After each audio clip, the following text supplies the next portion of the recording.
Bismillahirrahmanirrahim. Assalamualaikum warahmatullahi wabarakatuh.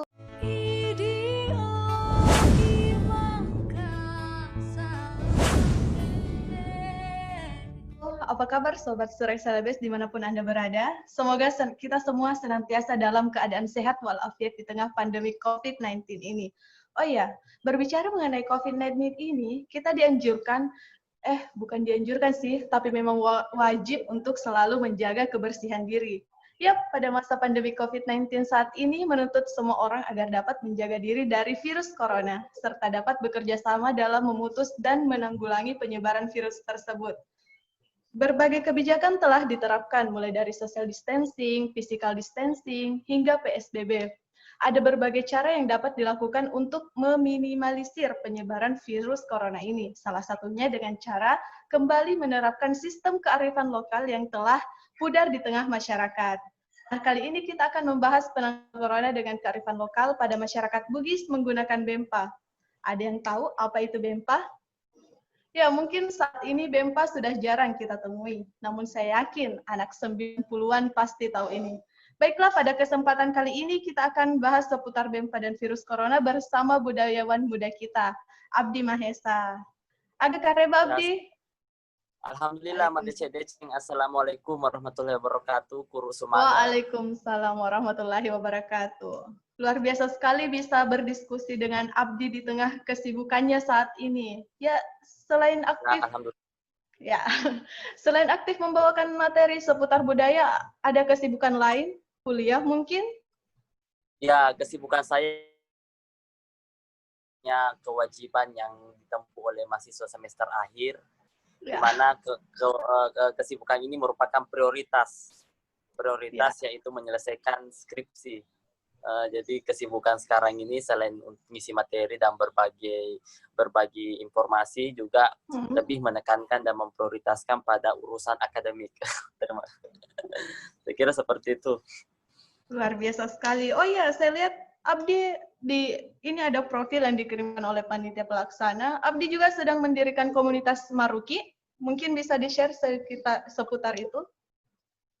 Ya, ini komunitas yang sebenarnya sudah lama terbentuk, yang fungsinya untuk merangkul dan juga mewadahi teman-teman, kawan-kawan yang barangkali memiliki potensi, memiliki kreativitas, dan juga memiliki kemampuan. Entah itu dalam bidang seni, entah itu dalam bidang bakat, dan tentu kita yang anak muda harus selalu membangun relasi dan kolaborasi, sehingga teman-teman yang barangkali tidak memiliki akses untuk menyalurkan minat dan bakatnya, mudah-mudahan dengan wadah ini kita bisa mempertemukan teman-teman yang memiliki kesamaan selera, kesamaan minat, kesamaan bakat, dan juga kesamaan dalam mengembangkan potensi dan juga kemampuannya. Saya kira seperti itu, Kak. Wah, luar biasa sekali ya Abdi ini ya, di umur yang masih muda ya, sudah bisa menginspirasi banyak orang tentunya. Ya, mungkin kita langsung saja. Oh ya, mungkin Abdi bisa menjelaskan sedikit terkait apa sih itu BEMPA? Mungkin orang-orang masih belum mengerti, BEMPA ini apa ya? Ya, mungkin bisa dijelaskan Abdi. Assalamualaikum warahmatullahi wabarakatuh, Kuru Sumanga. Terima kasih banyak atas waktu dan kesempatannya. Pada kesempatan siang hari ini, teman-teman dari Surai Selebes mengajak saya untuk mendiskusikan dan juga membangun gagasan tentang apa itu busung. Kita tahu bersama bahwa sebenarnya sudah sejak lama budaya dan agama mengajarkan dan menuntut kita untuk berperilaku hidup bersih dan juga menerapkan pola hidup yang sehat. Pola hidup yang bersih itu merupakan cerminan bagaimana budaya kita ini sejak lama membangun sebuah keyakinan bahwa penyakit itu juga hadir karena pola hidup dan juga sikap dalam berperilaku itu yang tidak sehat. Maka dengan hadirnya busu ini, BEMPA ini sebenarnya ini merupakan produk budaya atau budaya material yang dimana ada makna yang terpendam di dalamnya. Busu ini merupakan satu di antara sekian banyak wadah yang memiliki fungsi untuk menampung air. Sebelum ada BEMPA, saya lebih menekankan pada yang namanya gumbang. Gumbang itu adalah sebuah wadah yang terbuat dari tanah liat yang berbentuk periuk. yang biasanya gumbang ini memiliki ukuran yang lebih besar daripada bempa dan busu. Gumbang ini memiliki panjang sekitar 80 cm, diameternya sekitar 60 cm, dan lebarnya sekitar 50 cm. Di sini ada sebuah pesan dan filosofi. Kenapa 80? 8 dalam bahasa Bugis disebut dengan arwah, yang selalu disimbolkan dengan kata maroa atau ramai. Dan memiliki diameter sekitar 60 cm. Kenapa 60? 6 dalam bahasa Bugis disebut dengan eneng, yang selalu disimbolkan dengan kata maneneng atau hati-hati atau waspada. Dan memiliki lebar sekitar 50, yang berarti 5. 5 artinya jari. Di situ ada filosofi yang mengatakan bahwa ruak-ruai kiwi lise na gumbamu nengi limamu. Artinya mengatakan bahwa cukupilah isi dari tempat penampungan airmu agar kamu tetap berhati-hati dalam beraktivitas. Ini menandakan bahwa orang Bugis Makassar itu secara khusus telah menerapkan sistem bagaimana dia mampu menyimpan dan juga menyimpan atau menabung segala sesuatu yang akan dipakai dari segi kebermanfaatan, yang disebut dengan istilah mataro purai, mataropuli. Mataropuli ini adalah kebiasaan orang Bugis untuk menyimpan dan juga menjaga atau mengawetkan segala sesuatu yang akan dipakai di masa yang akan datang. Ini gumbang. Gumbang ini biasanya disimpan di kamar mandi, yang biasanya dipakai untuk menyimpan air yang biasanya kita pakai, yang air diambil biasanya dari air hujan atau air yang diambil dari sungai, yang diangkut dan dibawa dengan menggunakan alat yang disebut dengan busu atau toka. Yang kedua itu Kak, ada yang disebut dengan busu. Busu itu adalah tempat berbentuk periuk yang ukurannya lebih kecil daripada bempa, yang berfungsi untuk menyimpan air yang sudah dimasak. Ini adalah air minum. Jadi orang Bugis setelah memasak air, biasanya air itu ditaruh di sebuah penampungan atau ditaruh di sebuah wadah yang disebut dengan busu. Busu ini memiliki fungsi yang bermacam-macam. Pertama, digunakan sebagai wadah untuk mengangkut air yang dari sungai dibawa untuk disimpan ke tempat yang disebut dengan gumbang. Atau yang kedua itu disimpan ketika orang Bugis setelah memasak air, lalu disimpan sebuah wadah yang dipakai untuk nantinya dipakai untuk dikonsumsi, yang disebut dengan busu. Ini ukurannya lebih kecil dan juga terbuat dari tanah liat. Yang ketiga yaitu adalah bempa.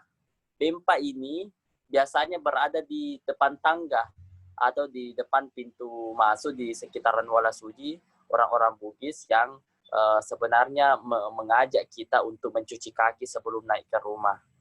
Ini sebuah pendidikan yang edukasi tentang bagaimana pentingnya menjaga kebersihan sebelum masuk ke dalam rumah. Sebelum masuk ke dalam rumah itu biasanya sandal tidak boleh naik ke tangga. Sangat pamali itu sandal naik ke tangga, sehingga sandal itu disimpan di depan tangga, lalu kaki dicuci dengan menggunakan air yang tersimpan di dalam bempa, lalu kita keringkan, lalu baru bisa naik ke atas rumah. Ini ada yang disebut dengan bempa. Selanjutnya ada yang disebut dengan bilah. Ya, bilah ini adalah sejenis maja atau sejenis jeruk, termasuk dalam keluarga jeruk. Ini maja ini wadahnya itu yang sudah mengering, itu biasanya dibuang isinya lalu dijadikan sebagai wadah yang lazim untuk menimba air atau yang disebut dengan sero. Ini yang disebut dengan bilah. Lalu biasanya orang Bugis sebelum mengenal sabun, biasanya dia menggunakan ramuan-ramuan atau jenis tumbuhan-tumbuhan. Ada yang disebut dengan daun kalara. Daun ini juga memiliki busa, yang biasanya busanya itu dipakai untuk membersihkan logam atau membersihkan emas. Yang kedua itu ada yang disebut dengan langir. Dan dalam Galigo itu biasanya kalau orang Bugis mandi biasanya menggunakan langir.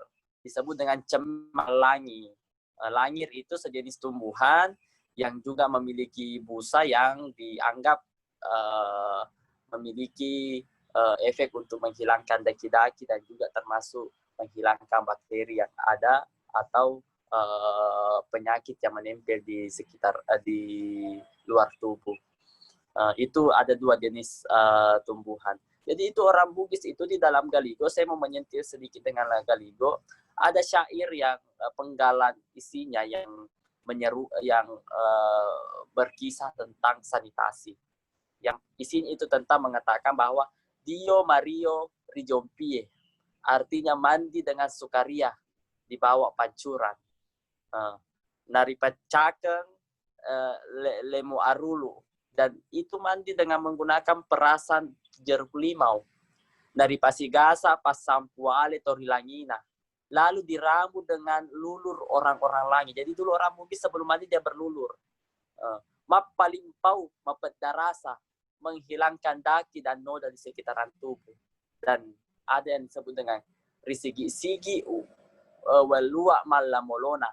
Lalu rambutnya itu dibersihkan dengan menggunakan air dan juga ramuan yang disebut dengan langir yang saya sebutkan tadi. Itu untuk mandi. Lalu untuk mencuci tangan, sebenarnya kita juga dalam Galigo sudah mengajarkan untuk bagaimana mencuci tangan dengan baik. Yang disebut dengan ada yang disebut dengan makalinong, riwajam pajang, bercermin di muka air. Nari bisanga tetin carina, dan jari tangannya itu dibersihkan dengan baik. Dalam Galigo disebut dengan nari bisanga tetin carina, artinya jari tangannya dibersihkan dengan baik dengan menggunakan air yang bersih. Jadi sebenarnya dalam kesusastraan Bugis sudah ada pendidikan tentang sanitasi, baik itu mencuci tangan maupun membersihkan badan dengan mandi yang baik. Dan juga dibuktikan dengan adanya benda-benda budaya atau hasil kebudayaan material yang kita jumpai di beberapa wilayah yang ada di pedalaman Bugis, di desa-desa, di kampung-kampung itu masyarakat masih menerapkan pola hidup yang bersih dengan adanya bempa, busu, gumbang, dan juga ramuan-ramuan lain. Jadi saya pikir bahwa sudah lama dan sudah sejak lama kita diajarkan oleh budaya untuk menerapkan hidup bersih, dan juga dengan masuknya agama yang menjadikan kebersihan adalah sebagian dari iman. Makanya ada pepatah yang mengatakan bahwa ada ungkapan Bugis yang mengatakan bahwa mapakalepi ade lauri syarae, mapasoku i syarae lauri agama ri ade. Jadi ini ungkapan yang mengajarkan bahwa itu adat itu menghormati agama dan agama itu melengkapi pranata adat. Jadi kedua komponen ini saya rasa sangat koheren dan memiliki hubungan yang sinkron karena masing-masing sisi memiliki peranan dalam membangun, menjaga, merawat, dan juga mengontrol stabilitas kehidupan orang Bugis, terkhusus dalam sistem kesehatan yang lebih baik dan lebih terawat. Saya kira seperti itu. Ya, luar biasa sekali pengetahuan Abdi terkait BEMPA tadi. Saya sebelum melakukan diskusi hari ini, setelah dikonfirmasi oleh panitia pelaksana, saya mencari terkait apa itu BEMPA di internet, dan banyak yang mengatakan bahwa istilah penamaan BEMPA, busung, dan apa tadi Gumbang. ya? Dan gumbang itu sama. Ternyata berbeda ya. Fungsinya berbeda. Fungsinya yang berbeda. Bahan pembentuknya yang sama-sama dari tanah liat yang kita sebut dengan tembikar, dan kebudayaan tembikar ini merupakan kebudayaan proto Melayu. Yang dimana keterampilan ini sudah lama dijaga dan terawat oleh orang Bugis. Saya kira seperti itu. Ya.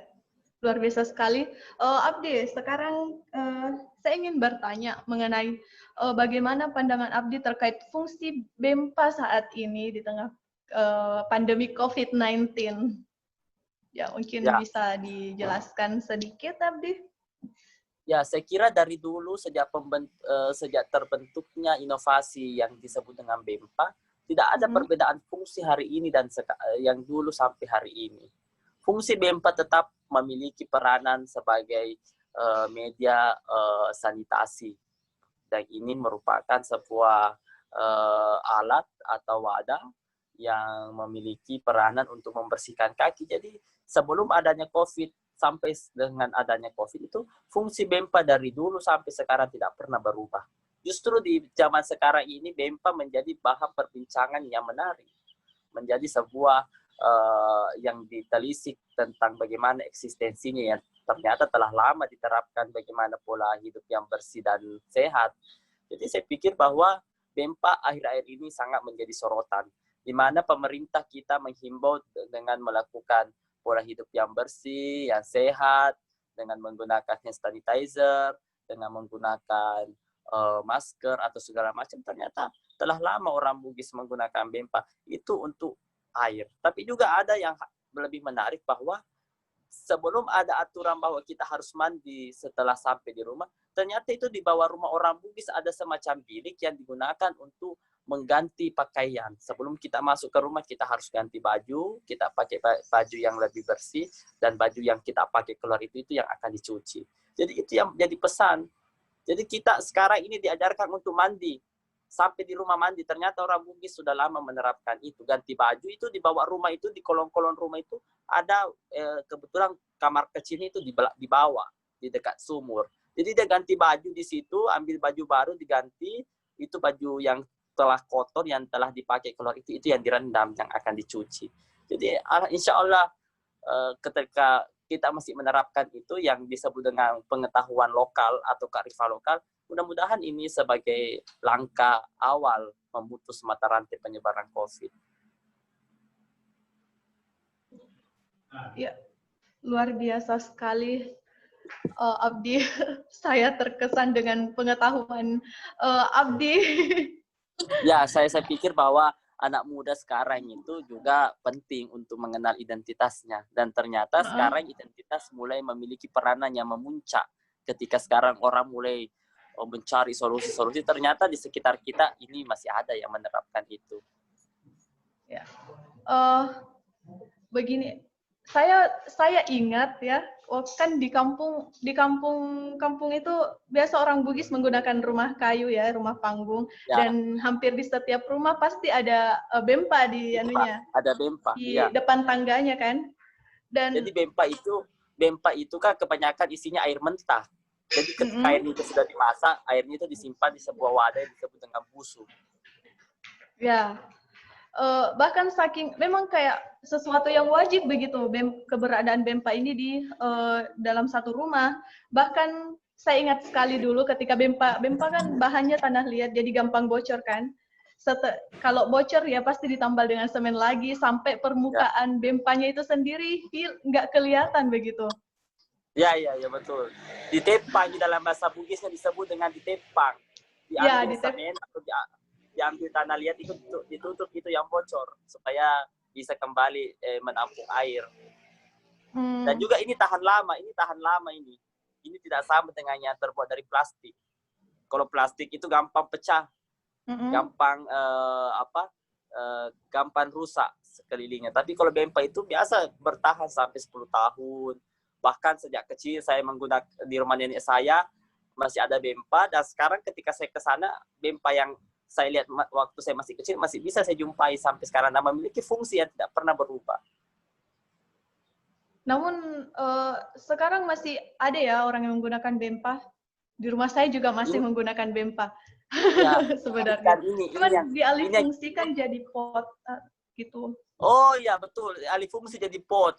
Ini sekarang produksi BEMPA, sekarang kita tidak tahu di mana tempat yang memproduksi BEMPA. Andai kata itu kita tahu di mana lokasinya, kayaknya semua rumah di ini banyak yang membeli BEMPA sebelum masuk ke rumah. Ini yang menarik, Kak. mungkin ketersediaan bahannya juga kali ya. Ketersediaan bahan, kan Ya, dia harus menggunakan batu padas atau ya, tanah liat. batu gunung. Ya. Batu gunung atau batu yang diambil di sekitaran sungai. Ya, sangat menarik, Abdi. Ya, karena kita dibatasi oleh waktu, ya, saya akan mencoba untuk menarik kesimpulan dari pembahasan kita kali ini, bahwa adanya kebiasaan masyarakat Bugis dengan menyiapkan bempah sebagai wadah penampung air untuk mencuci tangan dan kaki sebelum memasuki rumah menyadarkan kita bagaimana orang Bugis dulu sangat memperhatikan kebersihan. Secara tidak sadar sudah menerapkan perilaku hidup bersih dan sehat alias PHBS yang sekarang sedang disosialisasikan atau dianjurkan oleh pemerintah. Ya, saya mewakili teman-teman dari Surak Celebes mengucapkan terima kasih kepada Abdi Mahesa atas kesediaannya dalam diskusi kita kali ini. Ya, Menarik selamat sekali juga. informasi yang kita dapatkan dari Abdi Mahesa. Ya, sebelum kita tutup, mungkin Abdi bisa memberikan closing statement untuk Sobat Surak Celebes. Ya, sayang sekali karena waktunya terbatas, tapi mudah-mudahan nilai, fungsi, dan manfaatnya itu tidak terbatas atau di luar batas.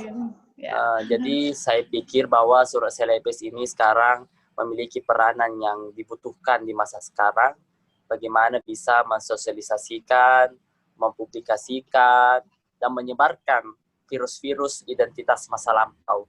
Karena sebenarnya di dalam local wisdom atau kearifan lokal kita ini menyimpan jawaban-jawaban dari segala pertanyaan dan juga segala kekeliruan yang kita cari hari ini. Jadi marilah sekarang kita mulai mengasuh, mereposisi, dan juga berpikir ke belakang tentang apa yang pernah dihasilkan. Karena sebaik-baiknya guru adalah guru yang berasal dari sejarah dan guru yang membentuk kebudayaan kita. Saya kira seperti itu. Luar biasa sekali. Saya sangat terkesan dengan pemuda-pemuda yang seperti Abdi ini di tengah. Alhamdulillah. Di tengah arus globalisasi sangat jarang pemuda yang peduli akan budaya lokalnya sendiri. Ya, semangat untuk tetap mensosialisasikan budaya di tengah era globalisasi, Abdi. Baiklah. Mudah-mudahan menginspirasi, Mbak ya. Baiklah, Dian Sastro dalam ceritanya mengatakan bahwa rasa bangga kita sebagai bangsa Indonesia berbanding lurus dengan luasnya pengetahuan dan wawasan kita terhadap sejarah dan kebudayaan bangsa kita. Demikianlah diskusi kita hari ini. Sampai jumpa di diskusi Surak Celebes selanjutnya. Assalamualaikum warahmatullahi wabarakatuh.